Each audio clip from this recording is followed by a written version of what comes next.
Pages तुम्हाला daily जेवढा काही पोर्शन आपण शिकवलं तेवढा पोर्शन तुम्हाला रोजचे रोज पाठवल्या जाईल. तर पास सेकंड चॅप्टरला आपल्याला आज सुरुवात करायची. द लिव्हिंग वर्ल्ड चॅप्टर आपला फिनिश झालेला आहे. आज आपल्याला सेकंड चॅप्टरला सुरुवात करायची. Biological classification. बायोलॉजिकल क्लासिफिकेशन चॅप्टरचं नाव आहे. पहिल्या युनिटमध्ये आतापर्यंत आपण पाहिलं की टोटल 4 चॅप्टर आहेत फर्स्ट युनिटमध्ये.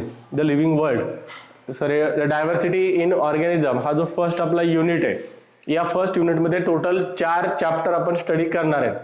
पहिला असेल द लिव्हिंग वर्ल्ड, त्याच्यानंतर लिव्हिंग वर्ल्ड नंतर सेकंड चॅप्टर आहे बायोलॉजिकल क्लासिफिकेशन, थर्ड चॅप्टर आहे किंगडम प्लॅन्टी आणि फोर्थ वन लास्ट चॅप्टर आहे किंगडम ॲनिमेलिया. तर किंगडम प्लॅन्टी आणि किंगडम ॲनिमेलिया हे जे 2 पर्टिक्युलर किंगडम्स आहेत, ह्या 2 पर्टिक्युलर किंगडम बद्दल त्या 2 चॅप्टरमध्ये आपण खूप डिटेलमध्ये स्टडी करणार आहेत.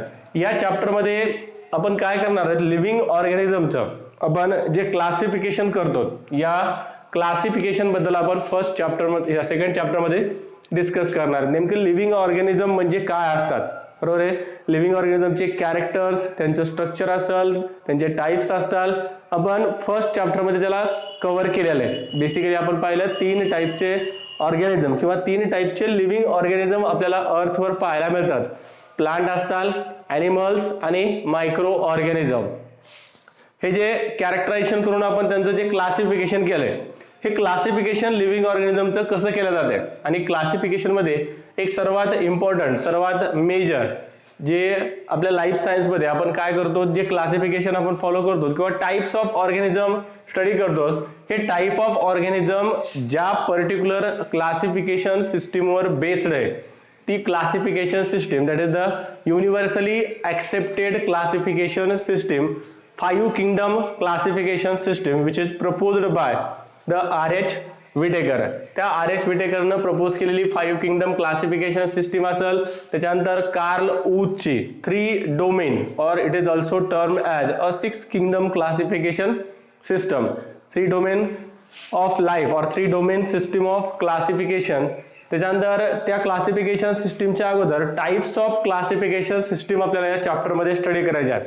टाइप्स ऑफ क्लासिफिकेशन सिस्टीम मध्ये बेसिकली 3 टाइपच्या क्लासिफिकेशन सिस्टीम एक ओव्हरव्ह्यू आपण या चॅप्टरचा पाहिला होता. 3 टाइपच्या क्लासिफिकेशन सिस्टीम आपण स्टडी करणार आहेत. पहिली नॅचरल, त्याच्यानंतर आर्टिफिशियल आणि थर्ड टाइपची क्लासिफिकेशन सिस्टीम असते फायलोजेनेटिक क्लासिफिकेशन सिस्टीम. या टाइप्स ऑफ क्लासिफिकेशन सिस्टीम नंतर आणखी एक पॉइंट आपल्याला चॅप्टरमध्ये स्टडी करायचा बा टॅक्झॉनॉमिक हायरार्की और टॅक्झॉनॉमिक कॅटेगरीज. टॅक्झॉनॉमिक रँक, टॅक्झॉनॉमिक कॅटेगरीज, टॅक्झॉनॉमिक हायरार्की हा एक इम्पॉर्टंट पॉइंट आपण इथं स्टडी करणार आहे. त्याच्यानंतर नॉमेनक्लेचरसाठी यूज केल्या जाणाऱ्या ज्या वेगवेगळ्या नॉमेनक्लेचरच्या सिस्टीम्स आहेत, जसं बायनॉमियल नॉमेनक्लेचर सिस्टीम असेल, पॉलिनॉमियल नॉमेनक्लेचर सिस्टीम आहे, त्याच्यानंतर वर्नॅक्युलर नेम्स असतात, याच्याबद्दल सुद्धा आपण या चॅप्टरमध्ये स्टडी करणार आहेत. खूप इंटरेस्टिंग चॅप्टर आहे आणि खूप बेसिक चॅप्टर आहे. युअर ऑल बायोलॉजी और your all life science is based on this chapter. बरोबर आहे. या पर्टिक्युलर चॅप्टरवर आपली पूर्ण बायोलॉजी बेस्ड असल्यासारखी आहे. कारण कुठेही आपण म्हणणार बॅक्टेरिया, बॅक्टेरिया म्हणलं की कोणत्या किंगडमशी बिलॉंग करते, किंगडम मोनेराशी. फंजाय असेल, प्लांट्स असतात आणि कोणताही ऑर्गॅनिझम आपण जिथे कुठं एखाद्या ऑर्गॅनिझमचं नाव घेतो तो पर्टिक्युलर ऑर्गॅनिझम त्या क्लासिफिकेशनच्या सिस्टीममध्ये कोणत्या तरी एका पर्टिक्युलर किंगडमशी, एका क्लासशी, एका डिव्हिजनशी, एका ऑर्डरशी, फॅमिलीशी, जीनसशी, स्पीसीसशी बिलॉंग करत असते. तर ती जी क्लासिफिकेशन सिस्टीम्स आहेत, बरोबर आहे, ते जे क्लासिफिकेशन आहे या क्लासिफिकेशन बद्दल आपण या सेकंड चॅप्टरमध्ये स्टडी करणार आहे. इम्पॉर्टंट चॅप्टर आहे. फर्स्ट चॅप्टर तसं तर सगळेच चॅप्टर इम्पॉर्टंट आहेत, पण हा second chapter compare to the first chapter थोडंसं जास्त इम्पॉर्टन्स असणारा, जास्त वेटेज सुद्धा असणारा. एक्झाममध्ये बऱ्याचशा टाईपचे क्वेश्चन या चॅप्टरवर तयार होतात. त्याच्यामुळे आपल्याला खूप केअरफुली हा चॅप्टर स्टडी करायचा आहे, डिस्कस करायचा आहे. लक्षात. तर बायोलॉजिकल क्लासिफिकेशन, लिव्हिंग ऑर्गॅनिझमचं क्लासिफिकेशन आपण या चॅप्टरमध्ये स्टडी करणार. पण आतापर्यंत एक कन्सेप्ट आपण स्टडी केलेला आहे. तुम्हाला मी सांगितलं की आपल्या अर्थवर, बरोबर आहे, our earth will exhibit a immense biodiversity. अर्थवर आपल्याला इमेन्स बायोडायव्हर्सिटी पाहायला मिळते. डिफरंट टाईपचे लिव्हिंग ऑर्गॅनिझम्स आपल्याला पाहायला मिळतात. आतापर्यंत जेवढ्या काही आपण स्पीसीज आपल्या अर्थवर पाहिल्यात किंवा आपण आपल्या स्पीसीज डिस्कवर केल्यात त्याचा टोटल नंबर तुमच्या NCERTच्या बुक मध्ये दिलेला आहे. पहा काय सांगितलं NCERTच्या बुक मध्ये, there are about 1.7 to 1.8 million species of plants and animal. बरोबर आहे. आणखी त्याच्यामध्ये पॉइंट लक्षात ठेवायचा, there are about 1.7 to 1.8 million species of plants and animal will exist over the earth. जेवढे काही आपल्या अर्थचा पोर्शन आहे किंवा जेवढा आपण रिजन कन्सिडर करायला आयदर मग तुमचा जो ट्रॉपिकल रिजन असेल, सब ट्रॉपिकल रिजन असेल किंवा टेम्परेट रिजन असेल, कोणताही रिजन असेल, त्या पूर्ण अर्थवरचा जेवढे काही आपले रिजन्स आहेत, जेवढे काही ॲग्रोक्लायमॅटिक झोन्स आहेत, all this agroclimatic zone will comprise a total number of 1.7 to 1.8 million species. Plants आणि ॲनिमलच्या कंबाईन करून आपण या 1.7 to 1.8 मिलियन स्पीसीज एवढा नंबर आपण सांगतो. बरोबर आहे. याच्यापैकी प्लांटच्या स्पीसीज कमी आहेत आणि ॲनिमलच्या स्पीसीज जास्त आहेत. या टोटल नंबर ऑफ स्पीसीजचा आपण या स्पीसीजचा टोटल नंबर जर पाहिला तर आउट ऑफ दिस 1.7 और 1.8 1.2 million species 1.2 million species are belonging to the kingdom Animalia. म्हणजे टोटल आपण आपल्या अर्थवरचे ॲनिमल जर पाहिले तर डायव्हर्सिटी ॲनिमलमध्ये खूप जास्त आपल्याला पाहायला मिळते. टोटल जो स्पीसीजचा नंबर आहे, this total number of species is much higher और it is much greater in the animals. बरोबर आहे. ॲनिमलमध्ये तो स्पीसीजचा नंबर कसा आहे, जास्त आहे. कशापेक्षा जास्त आहे तो रे, it is more than the plants. आणि मग प्लांटचा किती असेल, आपण 1.8 जर कन्सिडर केला तर 0.6 मिलियन स्पीसीज, 0.6 मिलियन और 0.5 मिलियन स्पीसीज बिलॉंग करतात किंगडम प्लांटेशी. म्हणजे साधं सरळ सोपं एक कन्सेप्च्युअल लक्षात ठेवायचं, there is a great diversity in the animal compare to the plants. Plants पेक्षा ॲनिमल मध्ये डायव्हर्सिटी खूप जास्त आहे. बरोबर आहे. टोटल नंबर ऑफ स्पीसीज जर आपण पाहिला तर या total number of species animals मध्ये खूप जास्त आहेत. कशापेक्षा, प्लांट्स पेक्षा. इथे आणखी एक पॉइंट लक्षात ठेवायचा, we are not considering the species of microbes और सिम्पली मायक्रो ऑर्गॅनिझम. जे आपल्या अर्थवर प्रेझेंट असलेले मायक्रो ऑर्गॅनिझम्स आहेत, या मायक्रो ऑर्गॅनिझमच्या स्पीसीजचा नंबर इथं आपण कन्सिडर करत नाही. बरोबर आहे. जो टोटल आपण 1.7 to 1.8 मिलियन स्पीसीज एवढा जो आपण नंबर सांगितलेला आहे तो नंबर फक्त प्लांट्स आणि ॲनिमलचा आहे. प्लांट्स आणि ॲनिमल कंबाईनली आपण त्याला तेवढा त्याचा स्पीसीजचा नंबर सांगितला. मायक्रो ऑर्गॅनिझमच्या स्पीसीज जर आपण याच्यामध्ये इन्क्लूड केल्या तर त्याचा नंबर खूप जास्त होईल. बरोबर आहे. That's why the species of microorganism are not included in this number. ही जी आपण न्यूमेरिकल व्हॅल्यू इथं दाखवली 1.7 to 1.8 या व्हॅल्यू मध्ये मायक्रो ऑर्गॅनिझमच्या स्पीसीज इन्क्लूड केलेल्या नाही. हे लक्षात ठेवायचं, इम्पॉर्टंट आहे. लक्षात, मायक्रो ऑर्गॅनिझमच्या स्पीसीज जर आपण कन्सिडर केल्या तर हा नंबर खूप जास्त होईल. पहा आता पहा आपण डिस्कवर केलेला किंवा ह्या स्पीसीजला आपण म्हणालो नोन स्पीसीज आहेत. These are the known species of plants and animal which are present on the earth. आता नोन एवढे आहेत तर अननोन किती असतात. बरोबर आहे. अननोन स्पीसीजचा नंबर अर्थवर किती असेल. पहा काय सांगितलेलं आहे, पहा एका बुकमध्ये याचं डिस्क्रिप्शन खूप छान दिलेलं आहे. पहा काय डिस्क्रिप्शन सांगितलेलं आहे बुकमध्ये, आपण आपल्या अर्थवर प्रेझेंट असलेल्या जेवढ्या टोटल नंबर ऑफ स्पीसीज जे आहेत या टोटल नंबर ऑफ स्पीसीजचा आपण नंबर जर पाहिला, आपल्याला माहिती असलेला नोन स्पीसीजचा नंबर जर आपण पाहिला तर तो नंबर कसा आहे. पहा सगळ्यांना ओशियन माहित आहे, समुद्र सगळ्यांना माहित आहे. बरोबर आहे. समुद्रामधले तुम्ही काय केलं, एक पिंच ऑफ सँड, एक चिमूटभर रेती तुमच्या हातामध्ये घेतलेली आहे. बरोबर आहे. समुद्रामध्ये वाळू किती आहे रे, काउंट करता येणार नाही आपल्याला. बरोबर आहे. इन्फिनाइट आपण त्याचा न्यूमेरिकल व्हॅल्यू मध्ये इन्फिनाइट सांगू आपण त्याला, जेवढी वाळू समुद्रामध्ये प्रेझेंट आहे त्याच्यापैकी आपण किती घेतली, फक्त एक पिंच आपण सँड तिथून आपण आपल्या हातामध्ये घेतलेली आहे. तेवढ्या स्पीसीज फक्त आपल्याला माहिती आहेत.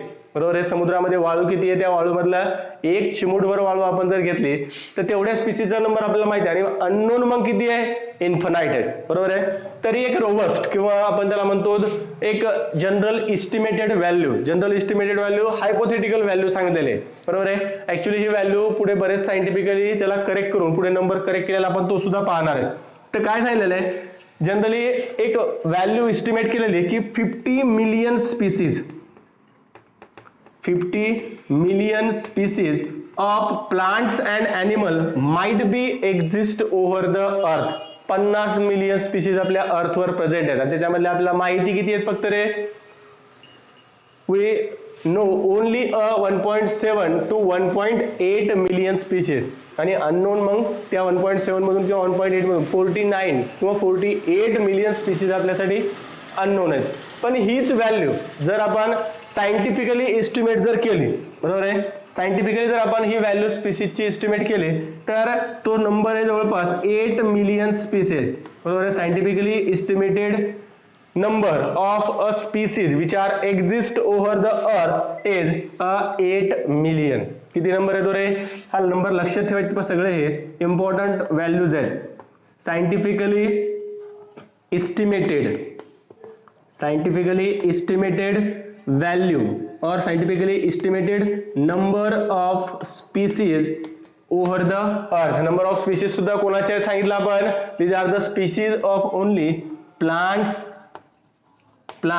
And animal. मायक्रो ऑर्गॅनिझमच्या स्पीसीज या नंबरमध्ये इन्क्लूड केलेल्या नाहीत, हे पुन्हा आणखी एकदा सांगायला आलं लक्षात.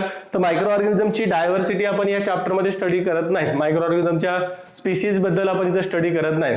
We are dealt only with the kingdom Plantae and kingdom Animalia और the total number of species belonging to the kingdom Plantae and kingdom Animalia. आता पहा, एवढा जास्त नंबर जर आपण पाहिला, पहा तुम्हाला मी जर विचारला, एक तुम्हाला साधा सोपा प्रश्न जर केला की तुम्हाला माहिती असलेले प्लांट्स आणि ॲनिमल्स, जेवढे काही तुम्हाला प्लांट्स आणि ॲनिमल माहिती आहेत त्या प्लांट्सची आणि ॲनिमलची एक लिस्ट तयार करा. बरोबर आहे. काय तयार करायचंय, प्लांट्सची आणि ॲनिमलची एक लिस्ट तयार करायची. मॅक्झिमम एखादा खूपच चांगला जर बॉटनिस्ट असेल किंवा तुमच्यामधला एखादा खूपच चांगला जर झुलॉजिस्ट असेल, एखादा सायंटिस्ट लेवलचा विद्यार्थी जर असेल, बरोबर आहे, तर काय करेल तो एक 10 प्लांटचे नावं, 20 एक ॲनिमलचे नावं किंवा 50, जास्तीत जास्त मॅक्झिमम दोन्ही मिळून 100 स्पीसीजचे नावं किंवा 100 प्लांट्स आणि ॲनिमलचे नावं तुम्हाला लिहिता येतात. बरोबर आहे. पण टोटल नंबर जर आपण पाहिला 1.7 to 1.8 कम्प्लिटली नोन असलेले आपल्याला स्पीसीज आहेत. बरोबर आहे. आणि त्याच्यामधले आपल्याला माहिती किती येत रे, जास्तीत जास्त आपल्याला माहिती असतात 10 ते 20 स्पीसीज आपल्याला माहिती असतात. मग आता एवढ्या जास्त ज्या स्पीसीज आहेत, या स्पीसीजची तुम्हाला जर स्टडी करायची असेल, एक एक ऑर्गॅनिझम, बरोबर आहे, एक एक इंडिव्हिज्युअल ऑर्गॅनिझम, एक एक सिंगल स्पीसीज, त्याची तुम्हाला जर स्टडी करायची असेल तर स्टडी करणं किंवा त्या प्रत्येक स्पीसीजचं नाव, त्याच्यानंतर त्याचे कॅरेक्टर्स, त्याचं स्ट्रक्चर हे लक्षात ठेवणं आपल्यासाठी पॉसिबल नाही. बरोबर आहे. आपल्या दिमागाच्या खूप वरचा खेळ येतो.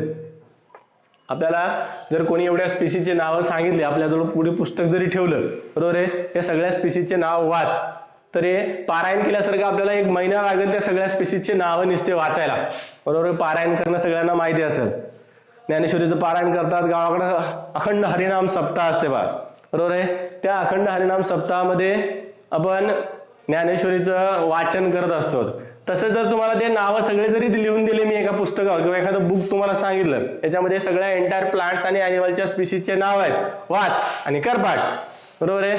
कॅरेक्टर लक्षात ठेव. पॉसिबल आहे का आपल्याला ते सगळ्या स्पीसीजचे कॅरेक्टर पाहणं, त्याचे नावं लक्षात ठेवणं? नाही.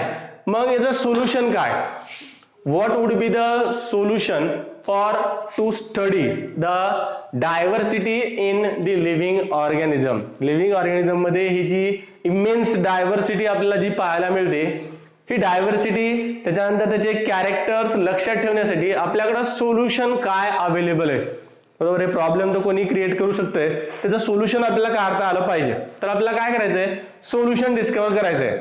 आणि या सगळ्या प्रॉब्लेमचं एक सिंपल सोल्युशन सांगितलं जाते बा, taxonomy. Taxonomy is the complete solution to study the diversity in the living organism. काय झालं किशोर? काय प्रॉब्लेम यायला रे?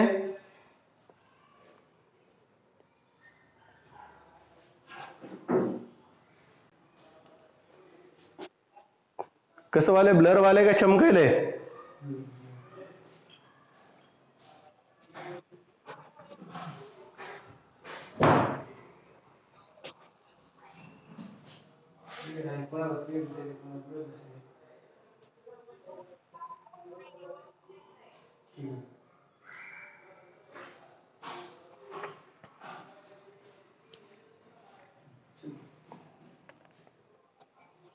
ठीक आहे ओके फोन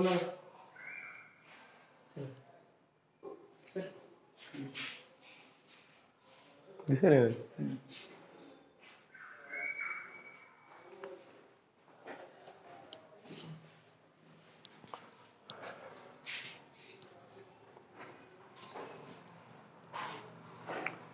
तर या सगळ्याचं सोल्युशन काय सांगितलं बरं? Taxonomy is the solution for to study the living organism. Living organism study करण्यासाठी आपण टॅक्झॉनॉमीला सोल्युशन कन्सिडर करतो.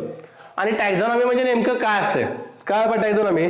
टॅक्झॉनॉमी is a branch of biology. It is a branch of biology which deals with the study of, काय काय आपण study करतो पहा, which deals with the study of identification,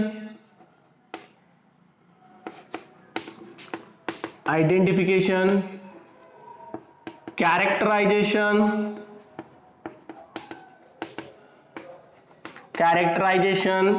nomenclature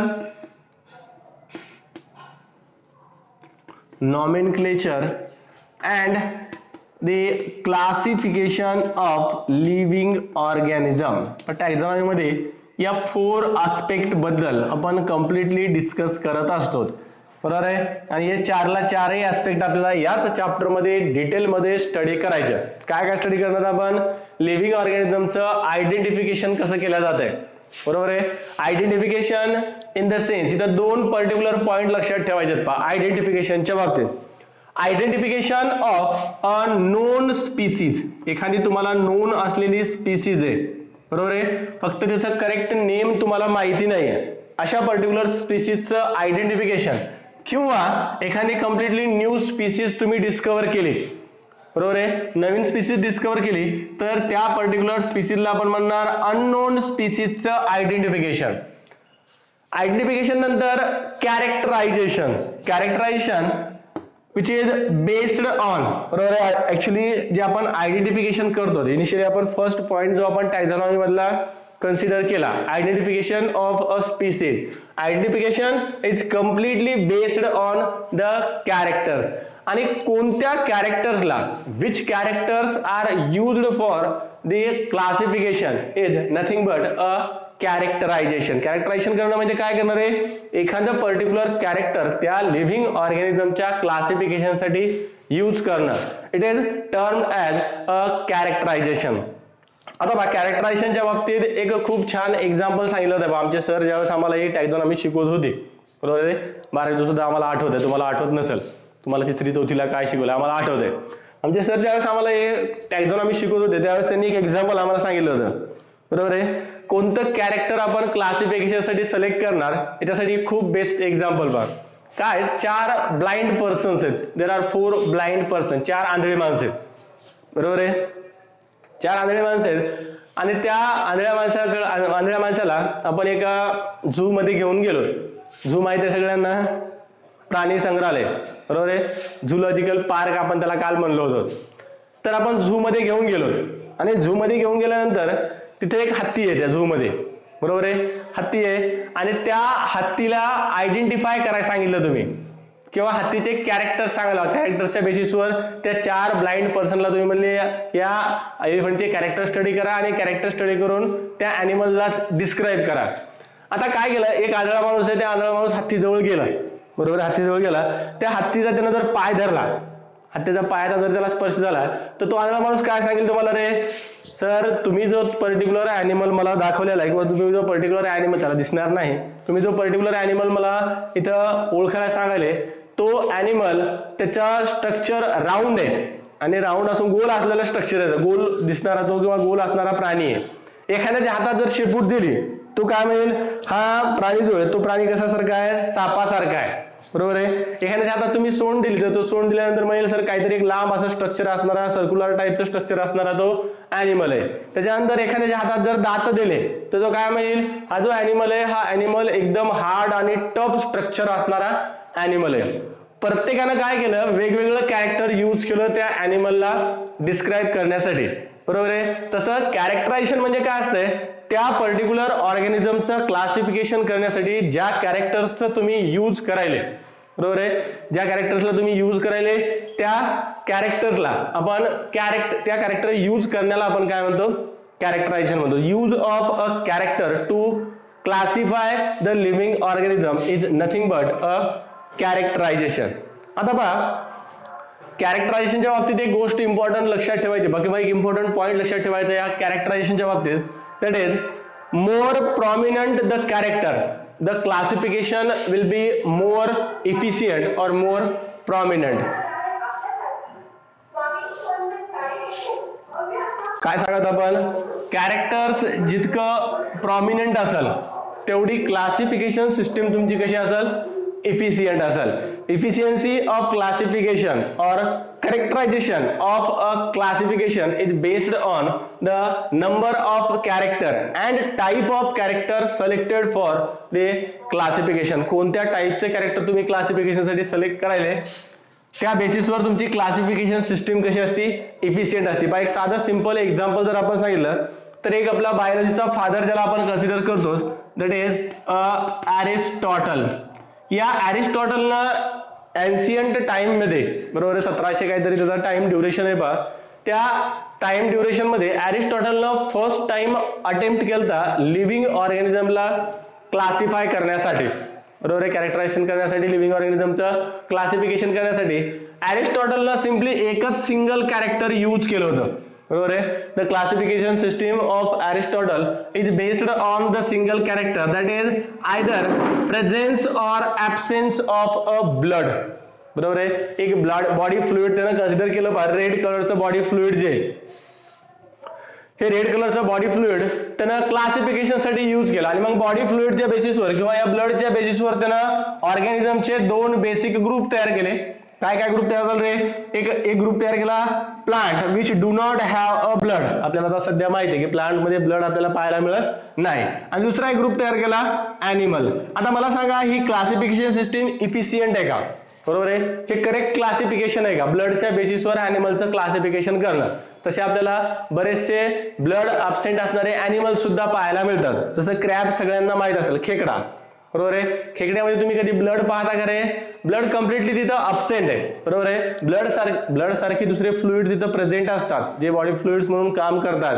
न्यूट्रिएंटचं, गॅसेसचं transport करणं, exchange करण्याचे काम तिथं त्या बॉडी फ्लुइडद्वारे केलं जात आहे, पण त्याच्यामध्ये रेड कलरचं ब्लड ॲब्सेंट आहे. तर या क्रॅबला आपण काय करतो, ब्लड ॲब्सेंट आहे म्हणजे त्याला आपण काय करतो, किंगडम प्लॅन्टीमध्ये प्लेस करतो, बरोबर आहे. तर काय सांगितलं या अरिस्टॉटलनं की अरिस्टॉटलनं एक कॅरेक्टर यूज केलं ब्लड. या ब्लडच्या बेसिसवर आपल्याला लिव्हिंग ऑर्गॅनिझमचं क्लासिफिकेशन करताच येत नाही, पण तो फर्स्ट अटेम्प्ट होता, कोणतरी सुरुवात केली, बरोबर आहे. क्लासिफिकेशन करायला सुरुवात कोणतरी केली आणि ही क्लासिफिकेशन सिस्टीम होती अरिस्टॉटलची. तसं तर आपण आपलं जे इंडियन ट्रॅडिशनल नॉलेज आहे, बरोबर आहे, आपल्या ट्रॅडिशनल नॉलेजनुसार किंवा आपल्या संस्कृतीनुसार जर आपण पाहिलं तर या अरिस्टॉटलच्या सुद्धा अगोदर आपण लिव्हिंग ऑर्गॅनिझमचं क्लासिफिकेशन केलेलं आहे बघा आपल्या वेदामध्ये, बरोबर आहे. वेदामध्ये लिव्हिंग ऑर्गॅनिझमच्या क्लासिफिकेशनचा एक पार्ट तिथं दिलेला आहे बघा, उभयचर प्राणी म्हणून, ॲम्फिबियन्स ऑर्गॅनिझम. ॲम्फिबियन्स ऑर्गॅनिझम हे अरिस्टॉटलच्या अगोदर आपण डिस्क्राईब केलेले आहेत, बरोबर आहे. पण प्रॉपर एक पेपर टाईपचं ऑथेंटिक, आपण त्याला काय म्हणू, ऑथेंटिक आपल्याकडं प्रूफ अवेलेबल नसल्यामुळं आपल्या सिस्टीम किंवा आपलं जे नॉलेज आहे हे जनरली त्या फॉरेन कंट्रीजमध्ये ऍक्सेप्ट केलं गेलं नाही. पण यांच्या अगोदर सुद्धा क्लासिफिकेशन असेल किंवा दुसरं कोणती सायंटिफिक इन्फॉर्मेशन असेल त्या सगळ्यांची डिस्कवरी आपण अगोदर आपल्या इंडियामध्ये केलेली आहे. आलं लक्षात? तर कॅरेक्टर जितकं प्रॉमिनंट असेल तेवढं तुमचं क्लासिफिकेशन करेक्ट असेल. बरोबर आहे. प्रॉमिनंट कॅरेक्टर्स आपल्याला यूज करावं लागतात. जनरली काय केलं जातं बघा, प्लांट्सच्या क्लासिफिकेशनसाठी जे कॅरेक्टर एन्व्हायरमेंटल नुसार, बरोबर आहे, एन्व्हायरमेंट मधला जो चेंज आहे या एन्व्हायरमेंट मधल्या चेंज नुसार चेंज होत नाहीत असे कॅरेक्टर जनरली आपण काय करतो, लिव्हिंग ऑर्गॅनिझमच्या क्लासिफिकेशन साठी यूज करतो. आणि कॅरेक्टर असतात पण प्लांट मधले रिप्रोडक्टिव्ह कॅरेक्टर जे आहेत, generally reproductive characters are commonly used for a classification of a plants. आणि ॲनिमल्स मध्ये मग त्या ॲनिमलचे जे पिक्युलियर फीचर्स असतात हे पिक्युलियर फीचर काय केले जातात, कॉमनली यूज केल्या जातात. त्याच्यानंतर टॅक्झॉनॉमी मध्ये आपण नॉमेनक्लेचर सुद्धा करतो. Nomenclature is the art of giving the name. काय करणं, नाव देण्याची ही कला आहे. बरोबर आहे. जनरली आपल्याला माहिती आहे आपल्याला जर नाव ठेवले जाते, आपल्याला नाव ठेवलं जातं जनरली लहानपणी आपले ते काहीतरी कार्यक्रम असते पाहिजे, बारसं का काहीतरी म्हणतात, बरोबर आहे. त्यावेळेस आपल्याला नाव ठेवलं जाते. नाव आपली जनरली आत्या आपल्याला ठेवत असते, आत्या आपल्या कानामध्ये आपलं नाव सांगत असते, बरोबर आहे. तर तसं नाव ठेवण्याची जी कला आहे, बरोबर आहे, त्याला आपण नॉमेनक्लेचर म्हणतो. आणि या नॉमेनक्लेचर मध्ये सायन्समध्ये किंवा आपल्या बायोलॉजिकल फील्डमध्ये किंवा लाईफ सायन्सेसमध्ये जर आपण पाहिलं तर जनरली 3 टाईपच्या नॉमेनक्लेचर सिस्टीम लिव्हिंग ऑर्गॅनिझमला नेम असर्टन करण्यासाठी काय केलं जातात, यूज केल्या जातात. 3 टाईपच्या नॉमेनक्लेचर सिस्टीम्स आहेत. एक आहे पहा व्हर्नॅक्युलर नेम. एका पर्टिक्युलर रिजन मध्ये त्या पर्टिक्युलर पीपलनं, तिथलच्या लोकल पीपलने दिलेले जे काही नावं असतात त्यांना आपण व्हर्नॅक्युलर नेम्स कन्सिडर करतो. त्याच्यानंतर binomial nomenclature. Binomial nomenclature the name which contain a 2 epithets in the name. जसं आपण आपलं नाव जर सांगायचं असेल तर नाव सांगण्यासाठी 2 वर्ड जनरली यूज करतात. आपल्या पूर्ण कंप्लीट नावामध्ये 3 वर्ड असतात, पण बायनॉमियल नॉमेनक्लेचर मध्ये फक्त 2च वर्ड असतात. बायनॉमियल नॉमेनक्लेचर जी युनिव्हर्सली ऍक्सेप्टेड नॉमेनक्लेचरची सिस्टीम आहे, बायनॉमियल नॉमेनक्लेचर. आणि थर्ड टाईपची नॉमेनक्लेचर सिस्टीम जी आपण आता सध्या यूज करत नाहीत, that is the polynomial which contain a more than 2 epithet in the name of an organism. समजलं इथपर्यंत? आणि शेवटचा क्रायटेरिया किंवा शेवटचं एक पर्टिक्युलर पॉइंट ज्याच्याबद्दल आपण या टॅक्झॉनॉमी मध्ये स्टडी करतो, that is the classification of living organism. एकदा हे स्क्रीनशॉट घ्या किंवा फोटो पाठवतो तुम्हाला.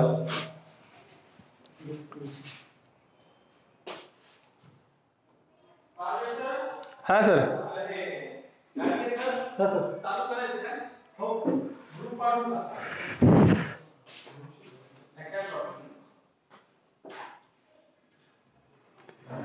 घेतला का स्क्रीनशॉट, घेतला का रे?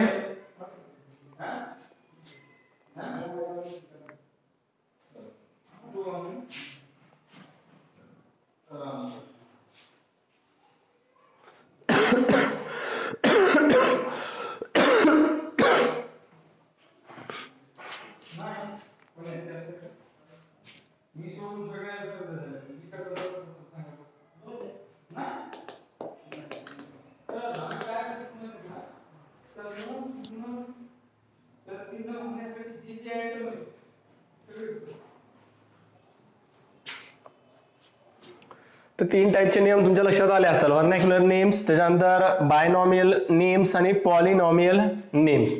समजले? Vernacular names are those name which are given by the local people in the local region. एखाद्या पर्टिक्युलर रिजनवर जे काही नावं दिल्या जातात त्यांना आपण व्हर्नॅक्युलर नेम्स कन्सिडर करतो. त्यानंतर सायंटिफिक नेम मध्ये 2 टाईपचे सायंटिफिक नेम कॉमनली यूज केल्या जातात. एक बायनॉमियल नेम आणि दुसरं आहे पॉलिनॉमियल नेम. पॉलिनॉमियल नेम आता सध्या रिसेंटली आपण यूज करत नाही, बरोबर आहे. रिसेंटली आणि युनिव्हर्सली ऍक्सेप्टेड असणारे जे नेम्स आहेत त्यांना आपण बायनॉमियल नेम्स कन्सिडर करतो. समजले इथपर्यंत? त्याच्यानंतर पहा सर्वात शेवटचा पॉइंट या टॅक्झॉनॉमीशी रिलेटेड असणारा, दॅट इज द क्लासिफिकेशन. काय काय करत आपण पहा टॅक्झॉनॉमी मध्ये, त्या ऑर्गॅनिझमचं आयडेंटिफिकेशन करायला होत, आयडेंटिफिकेशन नंतर कॅरेक्टरायझेशन करायला होत, कॅरेक्टरायझेशन नंतर त्याचं आपण नॉमेनक्लेचर आणि नॉमेनक्लेचर नंतर सर्वात शेवटी आपण त्याचं क्लासिफिकेशन करायला. तर क्लासिफिकेशन मध्ये काय केलं जातंय? Classification is simply a grouping of an organism. It is a grouping of an organism on the basis of grouping of an organism on the basis of similarities and differences. त्यांच्यामध्ये असणारे जे same characters आहेत, बरोबर आहे, similarities and differences, दोन्ही criteria आपल्याला classification साठी use करावं लागतात. पहा खूप छान एक्झाम्पल आहे, आपल्याला क्लासिफिकेशनचं स्टडी करता येते. पहा सगळ्यांना गोट्या माहित आहेत, मार्बल्स माहित आहेत सगळ्यांना, लहानपणी आपण जे कंचे गोट्या खेळत होतो. तर हे काय केलेलं आहे, तुमच्याकडे एक जार आहे, एक पॉट आहे तुमच्याकडे, आणि या पॉट मध्ये मी काय केलेलं आहे, बरेचसे मार्बल्स किंवा बऱ्याचशा गोट्या त्याच्यामध्ये आणून ठेवलेल्या आहेत, बरोबर आहे. प्रत्येक मार्बलचा कलर वेगवेगळा आहे. मी काय सांगितलं तुम्हाला, या मार्बलची ग्रुपिंग करा, बरोबर आहे, मार्बलची ग्रुपिंग करायला सांगितली. सपोज आपण त्याला नाव देऊ, पहा कलरचे आपण त्याच्यामध्ये 3 कलर्स कन्सिडर करू, red, blue, yellow, orange, green. अशा काही पर्टिक्युलर कलर असणाऱ्या मार्बलचा एक पॉट, एक जार मी तुमच्याकडे दिलेला आहे, आणि तुम्हाला सांगितलंय काय करा, याचे काहीतरी ग्रुप्स तयार करा, बरोबर आहे. ग्रुप तयार करा म्हणजे काय करणार आपण, सिम्पली कलर त्या पर्टिक्युलर मार्बलचा जो आहे त्या पर्टिक्युलर कलरच्या बेसिसवर आपण या मार्बल्सला काही ग्रुप मध्ये डिवाइड करू शकतो. जसं पहा 1, 2 त्याच्यानंतर 1, 3 रेड कलर असणाऱ्या मार्बल्स आहेत. त्याच्यानंतर ब्ल्यू कलर असणारी एक मार्बल आपल्याकडे अवेलेबल आहे. त्याच्यानंतर ग्रीन कलर असणारे 1, त्याच्यानंतर येलो कलर असणारे 1, बरोबर आहे. तर काय केलं आपण, रेड, ब्ल्यू, ग्रीन आणि येलो असे जे टोटल 4 कलर आहेत, बरोबर आहे, या 4 कलरच्या मार्बलचे आपण इथे 4 ग्रुप तयार करू शकतो. 3, 1, 4, 1, 5 आणि 1, 6 अशा टोटल 6 मार्बलचे आपण काय केले, 4 ग्रुप तयार केले. आता एका पर्टिक्युलर ग्रुप मध्ये असणाऱ्या ज्या काही टोटल नंबर ऑफ मार्बल्स आहेत, this marble will exhibit a similar characteristics, बरोबर आहे. एका पर्टिक्युलर ग्रुप मध्ये आपण किंवा एक पर्टिक्युलर बंच जो आपण केलेला आहे, त्या बंच मधल्या एंटायर मार्बल ज्या आहेत, all these entire marbles will exhibit a same characteristics. They are differ from the other groups. बाकीच्या ग्रुप पेक्षा त्या मार्बल कशा असतात, वेगवेगळ्या असतात. अशी सेम कंडिशन आहे, सेम गोष्ट आहे क्लासिफिकेशन म्हणजे. क्लासिफिकेशन मध्ये आपण काही सिमिलॅरिटीज आणि डिफरन्सेस यूज करतो, आणि हे सिमिलॅरिटीज डिफरन्सेस यूज करून आपण लिव्हिंग ऑर्गॅनिझमचे ग्रुप तयार करतो. बायोलॉजिकल क्लासिफिकेशन, बायोस मीन्स आपल्याला माहिती आहे लिव्हिंग, आणि क्लासिफिकेशन म्हणजे काय करणं, ग्रुपिंग करणं. It is a grouping of a living organism on the basis of their certain similarities and differences. सारखेपणा त्यांच्यामधला जो आहे तो सारखेपणा, आणि त्यांच्यामध्ये असलेला जो डिफरन्स आहे, या डिफरन्सच्या बेसिसवर आपण काय करतो, लिव्हिंग ऑर्गॅनिझमचे वेगवेगळे ग्रुप्स आपण तयार करतो. समजलं इथपर्यंत. टॅक्झॉनॉमीची डेफिनेशन, आजचा पॉइंट पण इम्पॉर्टंट आपण सांगितलं, टॅक्झॉनॉमीची डेफिनेशन. त्याच्यानंतर टॅक्झॉनॉमीच्या डेफिनेशन नंतर टोटल नंबर ऑफ स्पीसीजचा नंबर नोट करायचा आहे. टोटल नोन स्पीसीज आहेत 1.7 मिलियन. किती आहेत total known species, 1.7 million. Out of this 1.2 million species are belonging to the kingdom Plantae and 0.5 to 0.6 million species belongs to the animals. त्याच्यानंतर या दोन्ही number मध्ये आपण काय करत नाही रे, प्लांटच्या मायक्रोबच्या स्पीसीजचा नंबर आपण इन्क्लूड करत नाही. द नंबर ऑफ स्पीसीज और the microbe species are not included in the given number. त्याच्यानंतर सायंटिफिकली एस्टिमेटेड केलेल्या ज्या टोटल नंबर ऑफ स्पीसीज आहेत, तो स्पीसीजचा नंबर आपण सांगितला 8 मिलियन. आणि एक रोबस्ट, बरोबर आहे, एक रॉ एस्टिमेशन जर आपण पाहिलं तर रॉ एस्टिमेशन मध्ये आपण सांगितलं किती आहे टोटल, रॉ एस्टिमेशन मध्ये आपण स्पीसीजचा नंबर सांगितला 50 मिलियन. 50 मिलियन स्पीसीज एक रॉ नंबर आहे, बरोबर आहे. कशाचा, टोटल नंबर ऑफ स्पीसीजचा आपल्या अर्थवर प्रेझेंट असलेल्या, त्याच्यानंतर टोटल नंबर ऑफ स्पीसीज किंवा नोन स्पीसीज जर आपल्याला कम्पेअर करायचं असेल तर काउंट, कारण समुद्रामधून एक तांब्याभर पाणी काढणं आपल्या सोप्या भाषेत आहे, पिंच ऑफ सँड आणि ती सांगण्याची गरज नाही. समुद्रामधून आपण एक तांब्याभरून पाणी घेतलंय तेवढं, तसं तांब्याभर पाणी म्हणजे आपल्याला नोन असलेल्या स्पीसीज, आणि समुद्रामध्ये पाणी किती आहे रे, इन्फिनाइट आहे, अथांग आहे. आलं लक्षात? तर याचं लेक्चर होतं आपलं, इथं आपण थांबू. काही डाऊट्स असताल, काही क्वेरीज असताल विचारा.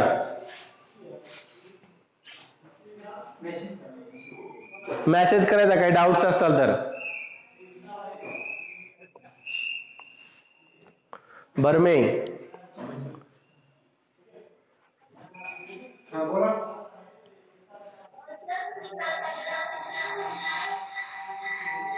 एक मिनिट रे, एक मिनिट.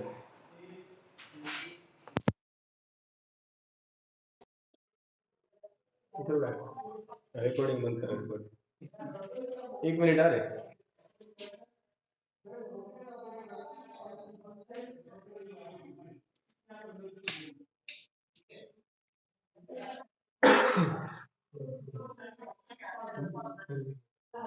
केलं मला इच्छा असतात नाही दुसरं काढलं जातं ना